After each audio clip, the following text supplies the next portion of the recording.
Welcome to Minghui Radio's Falun Gong News, direct from China and around the world. Topics include news about the persecution of Falun Gong in China, local events, and special items of interest. Now for this week's stories.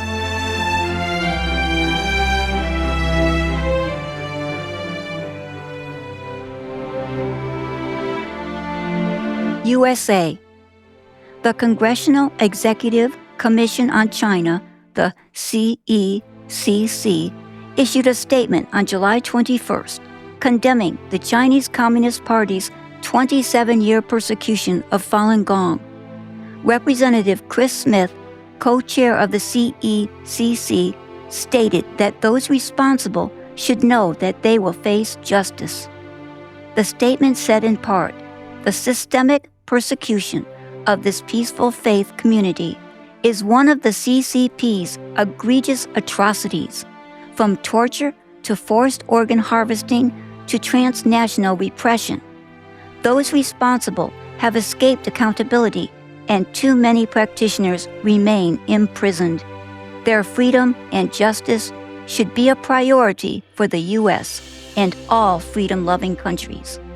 Representative Chris Smith also made the following statement on his official website, quote, "In spite of immense pressure and intimidation from a powerful authoritarian regime, the resilient spirit of the Falun Gong has not been broken." The persecution of the Falun Gong is not a closed chapter of history. It is an ongoing crime, and those responsible should know that they will face justice. The United States must press for the release of every detained practitioner and sanction the CCP officials responsible for the atrocities committed against the Falun Gong. It concluded. Austria. The Austrian Falun Dafa Association submitted a petition containing over 12,000 signatures to the International Law Office of the Austrian Ministry of Foreign Affairs on July 16th. The petition urges the Austrian government to openly condemn the CCP's persecution of Falun Dafa and involuntary organ harvesting, to legislate a ban on organ tourism to China, and to implement the European Parliament resolutions passed in December 2013, May 2022, and December of 2024 regarding the CCP's forced organ harvesting. In May of this year, the Austrian National Council unanimously passed an amendment to the Organ Transplantation Act, banning organ tourism companies and platforms from advertising or profiting from the sale of vital organs. This June, a draft amendment to the Criminal Code was officially taken under review. USA. A special screening of the documentary Unbroken was held at the U.S. Capitol on July 22nd. It was followed by a panel discussion that included Member of Congress Representative Marlin Stutzman, investigative reporter and executive producer of the film Steve Lance, and featured artists from the Shenyang Performing Arts Group. Representative Stutzman praised the film in his opening remarks, saying that it clearly conveys the CCP's brutal persecution of believers and reminds American society of the need to cherish freedom and bravely defend freedom of religion and speech. He pointed out that the CCP has infiltrated the U.S., including through social media and educational institutions, using its propaganda and ideology to influence the American people. He continued, "I would have loved it if all 535 members of Congress came to see this documentary today. This kind of direct and compelling evidence is exactly what we desperately need when formulating policies in Congress." South Australia.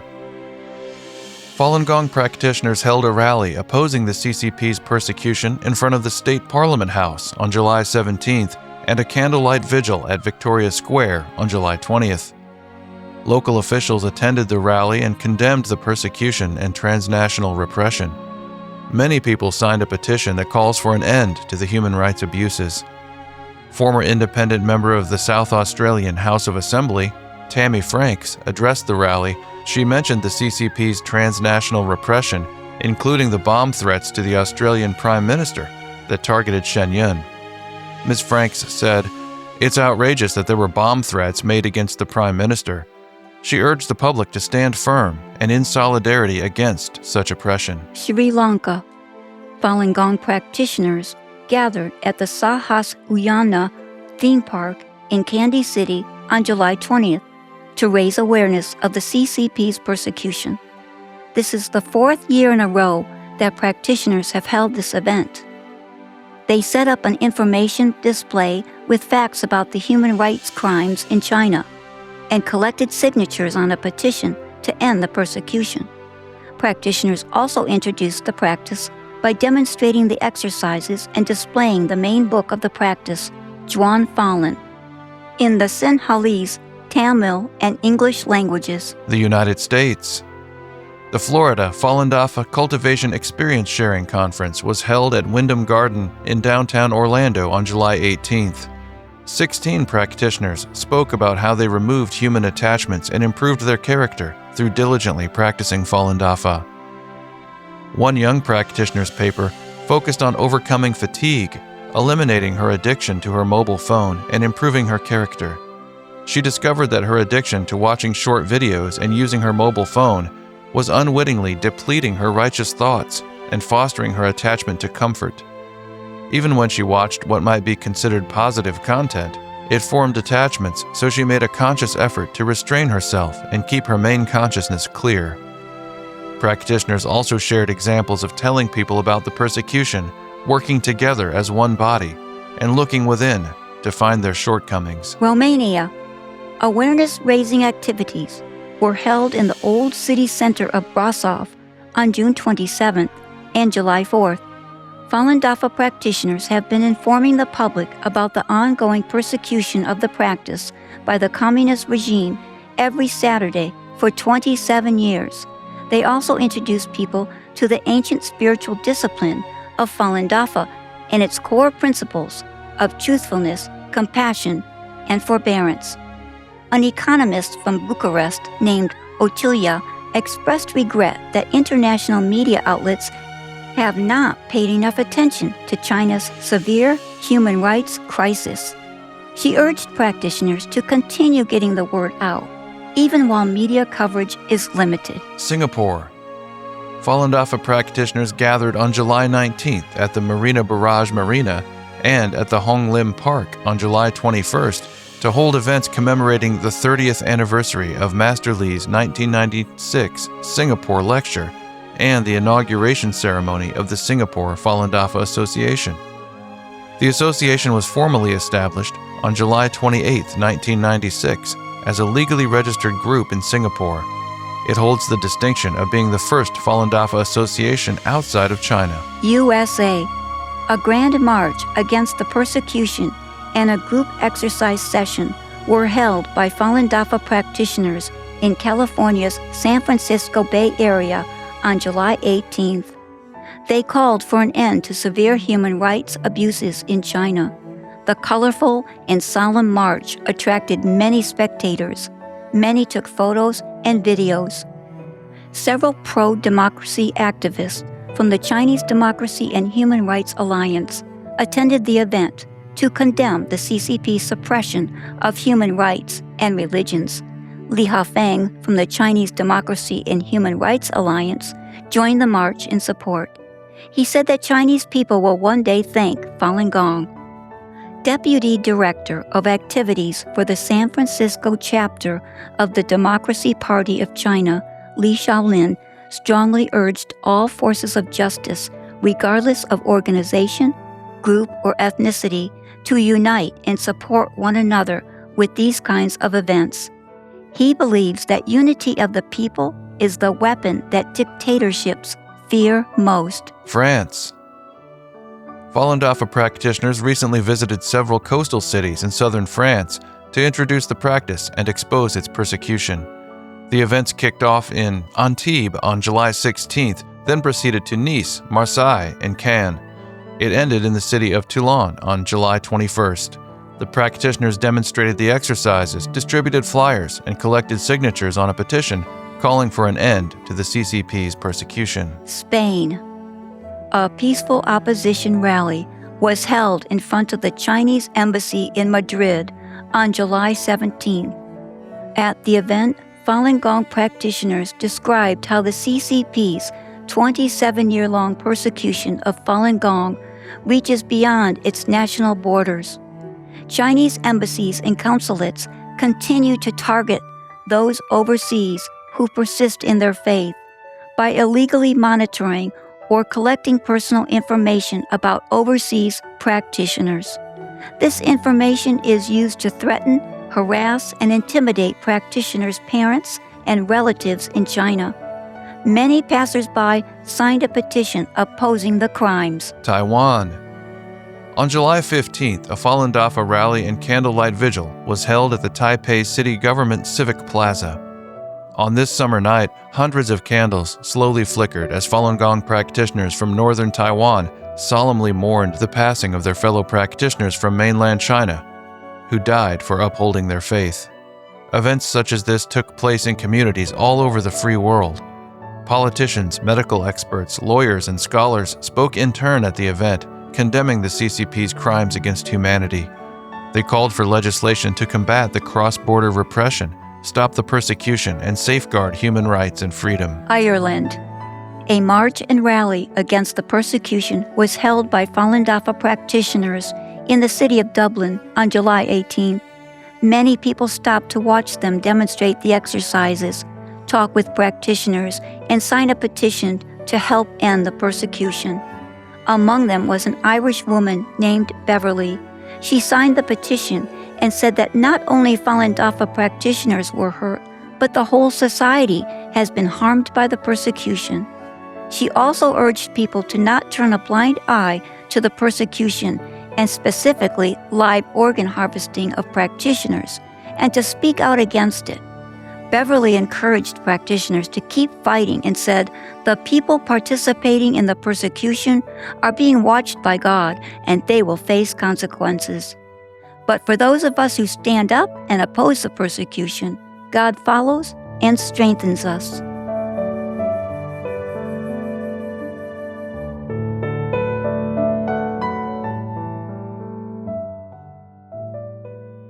The following are selected cases of persecution of Falun Gong practitioners in China. A 58-year-old woman in Heilongjiang province died on June 19, 2026, after suffering years of persecution for her faith in Falun Gong. Ms. Ren Yuhong took up Falun Gong in 1996, and after the Chinese Communist Party launched a nationwide campaign against the practice, she held firm to her faith and was repeatedly targeted. Ms. Ren's employer demoted her shortly after the persecution began. Unable to cope, her husband divorced her. She then struggled to raise her son alone. In 2003, police officers, aided by her company's security office, took her to a brainwashing center where she was beaten by guards, verbally abused, and deprived of sleep.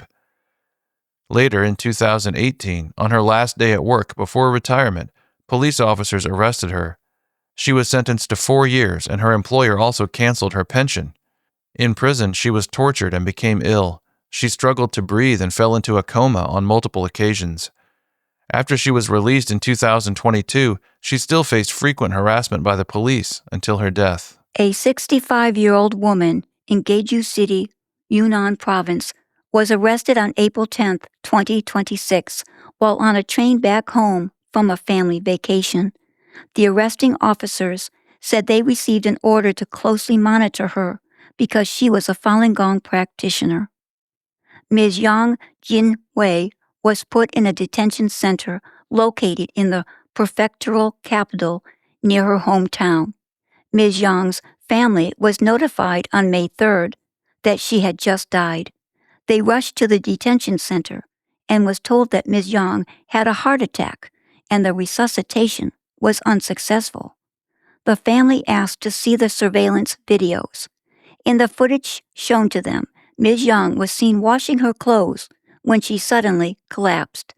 The family has requested an autopsy, but it was unknown if the detention center has agreed to it. Other details of the case also remain to be investigated.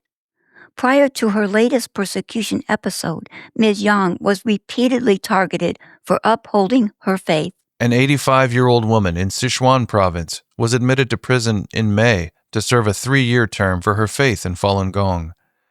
This is the third time Ms. Tong has been sentenced for practicing Falun Gong. She was arrested in 2000 for distributing Falun Gong flyers and was later sentenced to 4 years. After her sentence ended, the police held her at a brainwashing center for a month. Ms. Tong was arrested again in 2014 while hosting a birthday party at her home and later sentenced to 2.5 years. Ms. Tong's family was also targeted for not renouncing Falun Gong. Her husband, their oldest son, and son-in-law all died as a result of the persecution. Her grandson, who did not practice Falun Gong, grew up in fear, witnessing the repeated arrests, harassment, and detention of his family. Under severe and constant mental distress, he died when he was only 21 years old. Domestic Security Office personnel in Jilin Province claimed they were taking an 87-year-old local woman for a physical exam last month. Instead, they took her to the local women's prison to serve a term for practicing Falun Gong. Ms. Wang Jinzi was previously arrested 6 years ago after being reported for distributing Falun Gong informational materials. She was soon released on bail, but was frequently harassed by the police. They pressured her daughter to keep a close eye on her. The daughter was so terrified that she then developed a medical condition. It is unclear when Ms. Wan was indicted, tried, or sentenced. Neither she nor her family have been notified of her exact prison sentence. When she asked the police for a copy of her verdict in 2025, she was fined 5,000 yuan.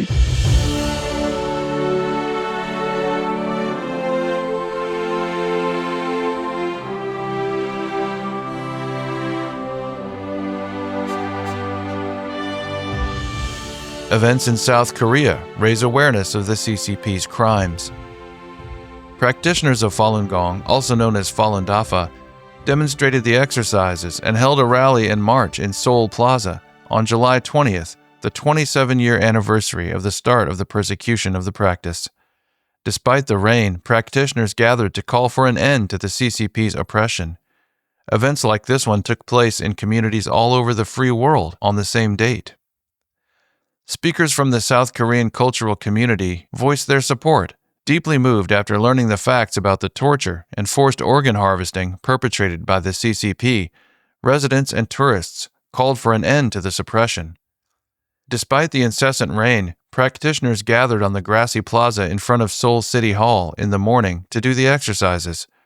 The fluid movements and peaceful atmosphere attracted many tourists to stop and watch, and many recorded the event on their phones.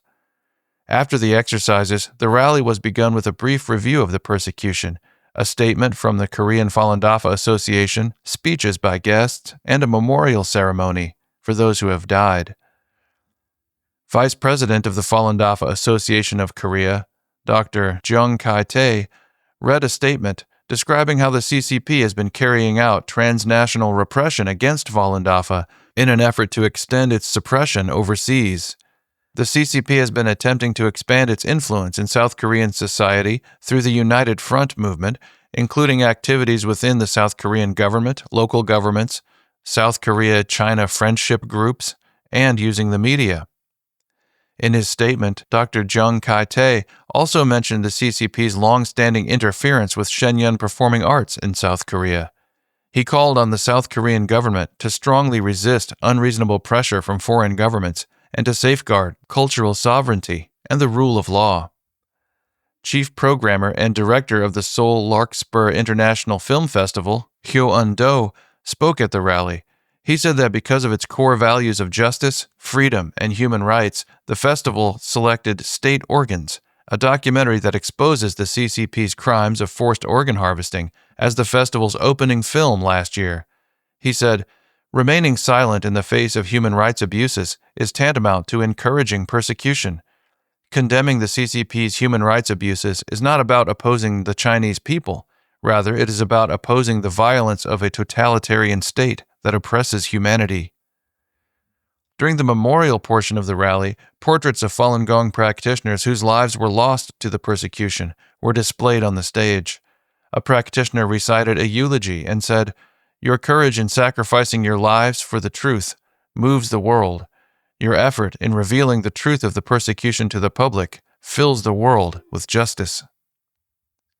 After the rally, practitioners marched through the center of Seoul. Led by the Tianguo marching band, the procession featured practitioners demonstrating the exercises, banners that read Falun Dafa and Truthfulness, Compassion, Forbearance, a large replica of the book Juan Falun, a waist drum team, and banners with messages that exposed the CCP's persecution of Falun Dafa and the crimes of forced organ harvesting.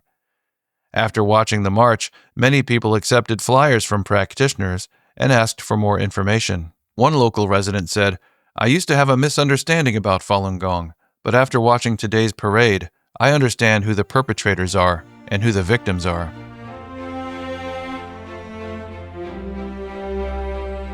Call for action in Washington, D.C. against the persecution of Falun Gong. Nearly 2,000 practitioners and supporters from across the U.S. gathered in the nation's capital to raise awareness of the ongoing persecution of Falun Gong by the Chinese Communist Party. A rally took place in front of the Lincoln Memorial on July 23rd, followed by a grand march and memorial vigil to expose the 27-year-long persecution and encourage the international community to put a stop to it. At the rally, a U.S. congressman, a think tank expert, human rights advocates, and a former NBA star gave powerful speeches that urged U.S. legislators to take decisive action to hold those involved in the persecution accountable. House Representative Pat Ryan gave a speech at the rally and said that he was proud to represent the global headquarters of Falun Gong at Dragon Springs, located in the Hudson Valley District. The group's steadfast dedication to its values, arts, and history is a source of great pride and inspiration for their district. He said your adherence to the values of truthfulness, compassion, and forbearance lights a beacon of hope in everyone's heart, especially during these turbulent times. The Falun Gong Protection Act, a legislation that co-leads, passed the House in May 2025. Representative Ryan said, "By passing this bill, we are sending a clear and unequivocal message to the CCP. Their severe violations against Falun Gong will absolutely not be tolerated. We must continue to stand united and hold traffickers accountable for their heinous crimes." He vowed to continue to speak out against restrictions on human rights, the persecution of religious groups, and in particular any threats targeting the Falun Gong community. Former NBA star and prominent international human rights activist Enes Kanter Freedom spoke at the rally. He said, "While we are comfortably playing basketball in this country, on the other side of the world, people are losing their loved ones, losing their lives, and losing their homes." He told Falun Gong practitioners, "We are in Washington, D.C. There are lots of lawmakers in the city. I have one message to all the lawmakers, that we are tired of hearing condemnations. We don't want to hear condemnation anymore. We want you to take concrete action against the Chinese Communist Party. Because while you are condemning all the atrocities happening over there, thousands of innocent people, maybe millions of innocent people, are losing their loved ones. So we're going to do whatever we can to push our lawmakers to take concrete action against those evil regimes like the CCP." In conclusion, he stated, "My last message to all the world leaders is that if all these world leaders actually listen and follow these pure messages of Falun Dafa, you won't have any of these wars right now. It is all about compassion. It is all about truthfulness. And it is all about standing for what is right." Karina Lipsman, the director of the Victims of Communism Memorial Foundation, spoke at the rally and mentioned that last year the House of Representatives unanimously passed H.R. 1540, the Falun Gong Protection Act. Most recently, the Senate Foreign Relations Committee advanced S4009, the Falun Gong and the Victims of Forced Organ Harvesting Protection Act. Ms. Lipsman said, "These bipartisan legislation efforts reflect a shared commitment to confronting the credible reports of severe human rights abuses and to stand with victims of religious persecution. As these measures continue through legislative process, they represent an important opportunity for the United States to reaffirm that crimes against dignity cannot be ignored."